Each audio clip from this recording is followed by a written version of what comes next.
వివేకానంద రెడ్డి కేసులో ఏదో ఖచ్చితంగా శిక్షలు పడిపోయి ఏదో జరిగిపోతుంది అనుకోవడానికి ఏం లేదు. ఎందుకంటే దాంట్లో విచిత్రమైన ఈక్వేషన్స్ ఉన్నాయి.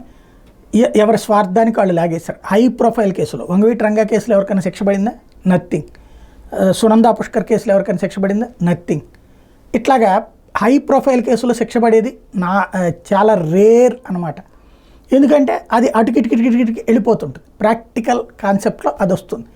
కాబట్టి వివేకానంద రెడ్డి కేసులో శిక్షలు పట్టడం అనేది ఓ 10-15 ఏళ్ల తర్వాత చూసుకుందాం. అది పక్కన పెడితే ఎవరు చేశారు అన్నటువంటి దాని మీద జగన్ వ్యతిరేకులందరూ అవినాష్ చేశాడు, జగన్ చేయించాడు అని, అదే సందర్భంలో జగన్ అభిమానులందరూ కూడా అది సునీత చేయించి ఉంటుంది అనేటువంటిది వాళ్ళు. ఇది ఒక ఫీలింగ్ ఉంది కాబట్టి జడ్జి గారు అయితే ఈ రెండు ఫీలింగ్లు బేస్ చేసుకుని కాదు కాబట్టి తన దగ్గర ఉన్నటువంటి సాక్ష్యాధారాల ఆధారం కాబట్టి ఎప్పుడు తీర్పిస్తారో చూడాలి. కానీ ఒక పాయింట్ ప్రధానంగా నిన్నటిదాకా ప్రచారంలో ఉన్నటువంటిది లేదా సిబిఐ ఫస్ట్ ఛార్జ్ షీట్లో ఉన్నటువంటిది వివేకానంద రెడ్డి మతం మార్చుకుని పెళ్లి చేసుకున్నాడు, ఒక బిడ్డ పుట్టాడు అన్నటువంటి అదే విషయం మొట్టమొదటిసారి జగన్ కూడా చెప్పాడు.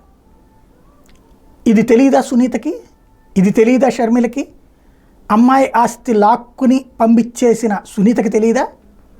అమ్మాయికి ఆ బిడ్డకి ఆస్తి రాశాడు తన నాన్నని తెలియదా? వీళ్ళకి ఇలా రాశాడని చెప్పి షర్మిలకి తెలియదా? తెలిసి కూడా మాట్లాడట్లేదు అంటే వాళ్ళు ఒకవైపు ఉన్నట్టు. కాబట్టి ఏం జరుగుతుందనేది చూడాలి.